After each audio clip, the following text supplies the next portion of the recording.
Good morning students. Hello students. आज हम discuss करेंगे साइकोलॉजी की unit second structure of mind के बारे में। अपन का जो पहला वीडियो था वो था introduction of psychology. Next video था पर्सनालिटी, यूनिट 5 थी। आज अपन की unit second structure of mind. Mind के स्ट्रक्चर के बारे में अपन जानेंगे, यानी कि माइंड की संरचना कैसे बनी है, किन किन चीज़ों से बनी है, उस चीज़ के बारे में अपन आज डिस्कस करेंगे। तो यूनिट सेकंड साइकोलॉजी के स्ट्रक्चर ऑफ माइंड स्टार्ट करते हैं। तो फर्स्ट है अपना कि सबसे पहले अपन देखते हैं स्ट्रक्चर ऑफ माइंड। जैसे ये कोई आदमी सुनता नहीं है, पहली पहली बार सुनेगा स्ट्रक्चर ऑफ माइंड, तो उसके दिमाग में क्या आती है, एक जो ब्रेन की इमेज होती है वो आती है स्ट्रक्चर ऑफ माइंड। तो ब्रेन की इमेज आती है। ब्रेन में अपन देखते हैं कि सभी व्यक्तियों का जिस तरह से ब्रेन अलग अलग तरह का होता है, उसमें जो कर्व होते हैं, उसमें जो अलग अलग टाइप की संरचना होती है, अलग अलग टाइप का ब्रेन होता है। उसी तरह से हर आदमी का पर्सनालिटी भी अलग अलग होता है। तो उसी के आधार पर एक साइकोलॉजिस्ट थे फ्रूड, उन्होंने माइंड की स्ट्रक्चर दी, वो हम पढ़ेंगे आज। तो स्टार्ट करते हैं। Structure of mind. Structure of the human mind. According to Freud, our personality develops from the intersection among what he proposed as the three fundamental structure of the human mind: the id, ego and superego. तो एक psychologist थे Freud, उन्होंने personality development के आधार पर जो mind का structure होता है उसको फंडामेंटली तीन चीज़ों से मिलकर बना होता है, ये बताया था। वो कौन कौन सी तीन चीज़ थी? पहला था ID, ego and super ego. तो फ्रूट्स ने बताया कि आईडी, ईगो और सुपर ईगो, इन तीनों चीज़ों से मिलकर जो ह्यूमन माइंड है उसका स्ट्रक्चर बना हुआ होता है। और क्या बताया? conflict among the three structure and our effect to find balance among what is the then desire determine how we believe behave to and approach the world. What balance the strike in any given stimulus determine how we will resolve the conflict between two overarching behavior tendency over biological aggressive and pleasure seeking drive versus our socialized entertainment control over those drive। यानी कि जो अपन fruits के अनुसार तीन चीज़ों से बन के होता है माइंड की स्ट्रक्चर। तो उन्होंने बताया कि हर आदमी का जो वो काम करने की, जो भी कुछ काम करता है, जो भी व्यक्ति कुछ काम करता है, वो तीन कारणों से करता है। कौन कौन सी तीन चीज़ थी? Id, ego and super ego. हर आदमी का व्यक्तित्व है, हर आदमी की पर्सनैलिटी है, वो तीन चीज़ों से ही है। और जो भी वो कुछ काम करता है उन वो इन तीन चीज़ों पर डिपेंड होकर ही करता है। चाहे वो सोसाइटी का काम हो, चाहे उसका व्यवहार हो, चाहे उसका कोई भी काम, कोई भी जैसे किस चीज़ का उसको फैसला लेना है, वो सारी चीज़ें, तो वो इन तीनों चीज़ों पे ही डिपेंड करती है। किसने बताया? फ्रूड ने। अब इसके आगे अपन पढ़ते हैं नेक्स्ट में आगे। सबसे पहले ड्राइव वर्सेज ओवर सोशलिजी entertainment control over those drive the id. अब पढ़ेंगे अपन आईडी के बारे में। सबसे पहले देखते हैं आईडी। तो जैसा कि नाम से पता चलता है आईडी, जैसे हम कहीं पे भी जाते हैं तो अपनी जो एक पर्सनल आईडी होती है उस तरफ की होती है ये आईडी। इसको हिंदी में कहते हैं ईद या इदम।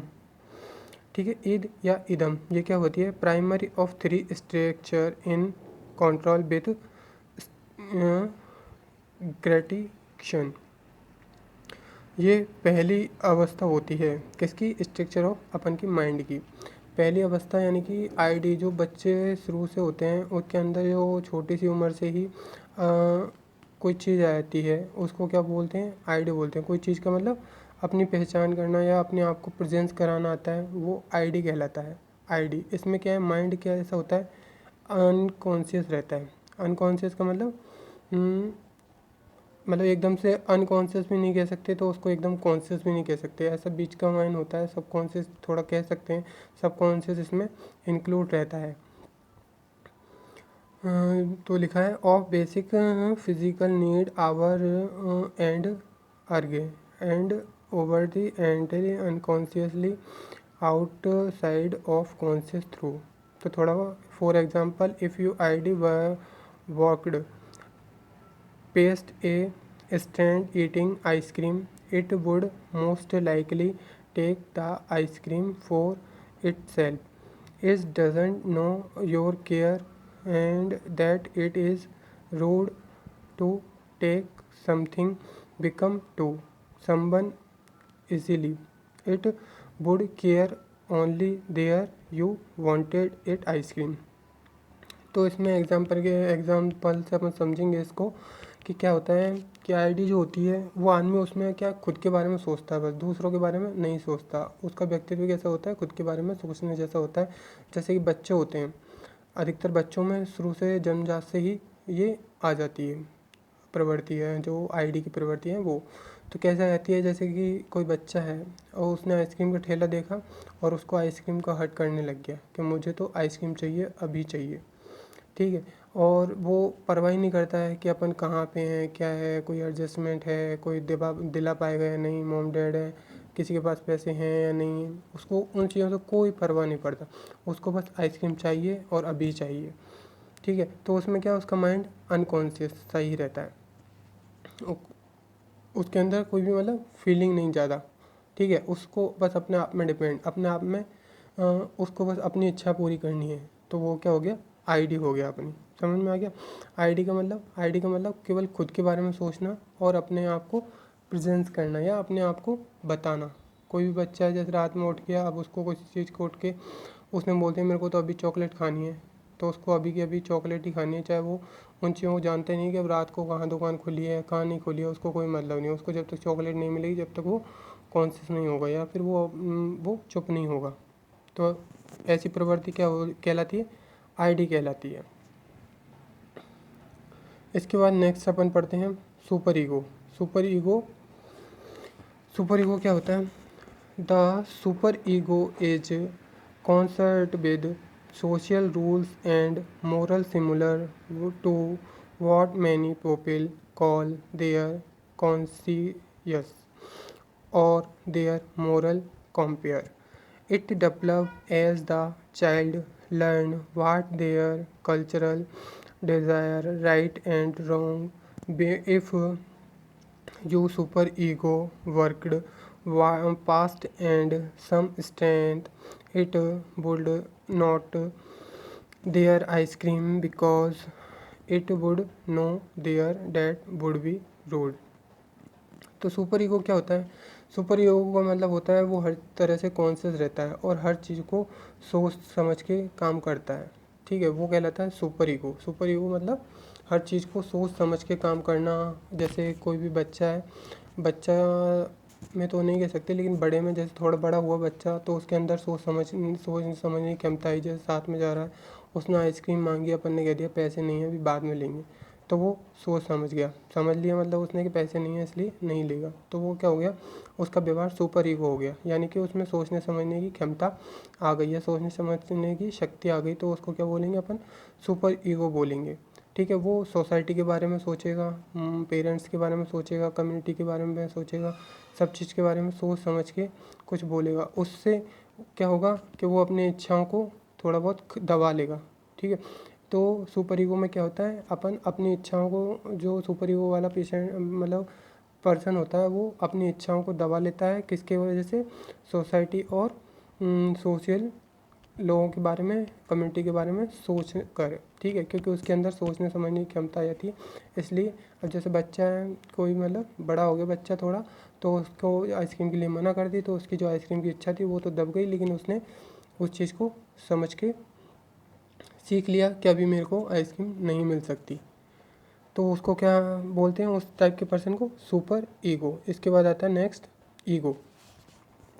इन constant to the initial ID and the moral super ego, the relation pragmatic part of the over personality. It is less primary, what found consciousness considered to be a self, and it job it in the become demand to of the id and super ego in the participate constant than the reality. So if you walk past the stand with the ice cream one more time, you ego would medicated to the conflict between your id. तो ego वाला person क्या होता है? Ego यानी कि ego मतलब जैसे अपन कई लोगों से कहते हैं तेरे में अंदर ज़्यादा ईगो बढ़ रहा है, तो उसके अंदर ईगो बढ़ रहा है, घमंड बढ़ रहा है, एक तरह से ही मान सकते हैं। तो वो आईडी वाला ईगो वाला पर्सन क्या होता है? वो भी केवल अपने बारे में सोचता है लेकिन कॉन्शियसनेस सोचता है, यानी कि वो उन चीज़ों को करता है लेकिन डर के मारे करता है। ठीक है, जैसे कि बच्चा है और उसने आइसक्रीम के लिए हट किया, ठीक है, तो उसको आइसक्रीम के लिए अपन ने डांट के दबा दिया। उसने ये नहीं सोचा कि अपने पापा के पास पैसे नहीं हैं या इसलिए वो मेरे को नहीं दिला रहे। उसको बस अपन ने ज़ोर से चिल्लाया, बोला नहीं है पैसे, नहीं दिला रहे अभी, ठीक है। तो अपन ने पैसे के लिए उससे मना करी, आइसक्रीम के लिए उसने हट करी, अपन ने कहा पैसे नहीं हैं अभी नहीं दिला सकते, बाद में दिलाएंगे, फिर भी वो हट कर रहा है क्योंकि उसको आइसक्रीम चाहिए। फिर अपन ने उसको डांटा या चिल्लाए तो जिसकी वजह से उसने आइसक्रीम मांगना बंद कर दिया, ठीक है। तो उसने क्या किस वजह से किया? डर की वजह से, ना कि उसने ये सोचा कि सोसाइटी और सोशल चीज़ें क्या होती हैं उनके बारे में आदमी नहीं सोचता ईगो में। वो केवल जो सामने है उसके बारे में सोचता है कि अभी मैंने अगर आइसक्रीम मांगी तो मेरी पिटाई हो जाएगी, इसलिए वो आइसक्रीम नहीं मांगेगा, ठीक है। तो ये हो गया अपन का ईगो। तो तीन टाइप का अपन का माइंड का स्ट्रक्चर हो गया। पहला था अपना आईडी, जिसमें आदमी क्या करता है? केवल अपने बारे में सोचता है और किसी से उसको कोई लेना देना नहीं, जिस चीज़ की जैसे किसी चीज़ की हट कर ली तो वो चीज़ उसको चाहिए, ठीक है। इसके बाद आता है ईगो। ईगो में क्या होता है कि आदमी अपने बारे में सोचता है लेकिन आदमी किसी सामने वाली चीज़ को या वास्तविक चीज़ को देख के अपनी जो इच्छाएं उनको दबा लेता है, उसको कहते हैं ईगो। इसके बाद आता है सुपर ईगो। सुपर ईगो में क्या होता है? आदमी अपने मन से, खुद के मन से सोच समझ के सारी काम करता है और अपने मन से अपनी इच्छाओं को भी दबा लेता है, लेकिन सोशल और कम्युनिटी के बारे में सोच कर। इसके बाद आता है अपन का while this may mean you have to 10 more minutes with who fundle your ID your ego discuss to the desired for the ice cream. तो ये वही आइसक्रीम का उदाहरण है जो अपन ने दिया था अभी। इसके बाद अपन ने देखा कि इसमें दो वर्ड आते हैं, कॉन्शियस और अनकॉन्शियस माइंड, ठीक है। जैसे कि अब अपन माइंड की जहाँ पे बात कर रहे हैं स्ट्रक्चर की, तो अपन के दिमाग में माइंड की भी बात आती है। इसमें दो टाइप के वो होते हैं, एक तो दो के तीन टाइप की होते हैं। कौन कौन से होते हैं? एक तो होता है कॉन्शियसनेस, जो अपन की मन की इच्छा, मन होता है वो तीन तरह का होता है, मन या माइंड कह सकते हैं अपन को। जो अवस्थाएं होती हैं वो तीन टाइप की होती हैं। कौन कौन सी होती हैं? कॉन्शियस, सबकॉन्शियस और अनकॉन्शियस। तो कॉन्शियस माइंड कैसा होता है? इसको हिंदी में कहते हैं अपन चेतन अवस्था। और सबकॉन्शियस यानी कि अर्ध चेतन अवस्था, और होता है एक अनकॉन्शियस जिसको कहते हैं अपन बेहोशी की अवस्था। तो अपन सबसे पहले अनकॉन्शियस के बारे में बताते हैं। अनकॉन्शियस का मतलब जैसे कि अधिकतर लोग सभी जानते हैं, बेहोशी का मतलब उसका बेहोश ही रहता है, कुछ काम ही नहीं करता, हाथ पैर या सोचने समझने की क्षमता, वो सब चीज़ बेहोश हो गए, ठीक है। यानी कि हाथ पैर काम नहीं करते और शारीरिक रूप से वो कुछ काम नहीं कर सकता, तो माइंड भी उसका साइलेंट रहता है। तो एक तरह से वो क्या हो गया? बेहोशी की अवस्था हो गई। तो वो कोई ज़्यादा इफेक्टिबल नहीं है। इफेक्टिबल कौन कौन से हैं? कॉन्शियस और अनकॉन्शियस माइंड। तो सबसे पहले अपन देखते हैं conscious mind. Since consciousness is the best understood as having an awareness of something called it is the mind, it would seem simple along a quality only though those event we can recall the activity to the human mind। यानी कि consciousness क्या होती है? Consciousness एक वो चीज़ होती है जैसे कि अपन किसी चीज़ को करना चाहें, ठीक है। कॉन्शियसनेस अपन किसी चीज़ को करना चाहते हैं या पहली बार करते हैं तो अपन उस चीज़ से झिझकते हैं, अपन को डर लगता है कि यार अपन ये चीज़ करें तो अपन का जो अनकॉन्शियस माइंड है वो कॉन्शियसनेस में चेंज होता है, ठीक है। अनकॉन्शियस माइंड चेंज होता है कॉन्शियसनेस में। तो अपन का जो मन है या माइंड है वो 90% कैसा होता है, अनकॉन्शियस होता है, और 10% मात्र कैसा होता है, कॉन्शियसनेस होता है। तो कॉन्शियसनेस का सीधा सीधे शब्दों में बताऊँ, किसी चीज़ को अपन सीखना चाहते हैं, किसी चीज़ को अपन करते हैं, पहली बार किसी चीज़ को करते हैं, अगर वो गलत होती है फिर उसको अपन सही करते हैं, तो उस टाइम जो अपन का माइंड वर्क करता है उसको क्या कहते हैं, ये उस टाइम को अपन क्या कहते हैं, कॉन्शियसनेस, ठीक है। कॉन्शियस, या फिर किसी चीज़ को अपन ध्यान लगा के करना या सीखना क्या कहलाता है, कॉन्शियसनेस कहलाता है। तो उस टाइम पे क्या होता है, जो अनकॉन्शियस माइंड है वो कॉन्शियसनेस में चेंज होता है। उदाहरण के तौर पे, उदाहरण से ये बातें आपकी समझ में आएंगी। सबसे पहले उदाहरण देते हैं, जैसे कि एक कोई भी व्यक्ति है, ड्राइव करना सीख रहा है, ठीक है। ड्राइव करना सीख रहा है तो पहली बार जब वो गाड़ी पे बैठेगा, स्टीयरिंग हाथ में लेगा, तो पहली बार जब वो गाड़ी स्टार्ट करेगा तो उसको झिझक लगेगी, डर लगेगा, ठीक है। डर लगेगा तो उसका क्या है कि जो माइंड है वो थोड़ा मतलब खुल के सामने नहीं आ पाएगा, ठीक है। हल्की सी झिझक होगी, वो अनकम्फर्टेबल फील करेगा। लेकिन जब वो सीख जाएगा तब उसका माइंड क्या है, अनकम्फर्टेबल फील नहीं करेगा। तो वो जो उस टाइम है जब वो सीख रहा है, उस टाइम उसका माइंड जो काम कर रहा है वो स्थिति कैसे होती है, कॉन्शियसनेस होती है, यानी कि ध्यान लगाने की स्थिति। वो कौन सी कहलाती है, चेतन अवस्था, यानी कॉन्शियसनेस, ठीक है। समझ में आ गया, कॉन्शियसनेस, ध्यान लगाने की अवस्था कॉन्शियसनेस हो जाती है। ध्यान से अपन किसी चीज़ को सीखे, जैसे कोई बच्चा है, अपन उससे बोलेंगे यार आग में हाथ डाल दो, तो बच्चा क्या है, ना समझ होता है तो आग में हाथ डाल देगा। लेकिन जब एक पहली बार डाल देगा, लेकिन नेक्स्ट टाइम जब वो उस चीज़ को आग में हाथ डालने से डरेगा, ठीक है, 10 बार सोचेगा कि पहली बार जब मैंने डाला था तो मेरा हाथ जल गया था, लेकिन अब दोबारा वो गलती कभी नहीं करेगा। तो उसके दिमाग में क्या आ गया, कॉन्शियसनेस आ गई, चेतन अवस्था आ गई, किस चीज़ के लिए, आग के लिए। तो वो एक अवस्था कौन सी हो गई, उसकी कॉन्शियस अवस्था हो गई, ठीक है। It is to functional that the capability of the conscious mind at address are it ability to the direct your focus. तो इसका मतलब है, जब भी अपन किसी चीज़ को करते हैं तो अपन का डायरेक्ट फोकस केवल उसी चीज़ पे है। जैसे ड्राइव करते हैं तो अपन का फोकस केवल ड्राइव पे होगा, फर्स्ट टाइम अपन जब कर रहे हैं तो, ठीक है। इट इज आग, बच्चे का उदाहरण दिया अपन आग, तो उसका फोकस आग पे रहेगा कि मेरा हाथ चले नहीं। It ability to the imaging that which not real, ये क्या है, रियल में नहीं होता लेकिन आदमी इमेज करता है। जैसे कि सबसे पहले वो ड्राइव करता है आदमी, तो उसको डर लगता है कि कोई गाड़ी आके मेरे से भिड़ गई तो, या मैंने किसी को मार दिया तो, मेरे हाथ से किसी की लग गई तो, वो सारी चीज़ क्या है, वो इमेज ही तो करता है, इसीलिए उसका माइंड झिझकता है। तो ये किस में होता है, कॉन्शियसनेस में होता है।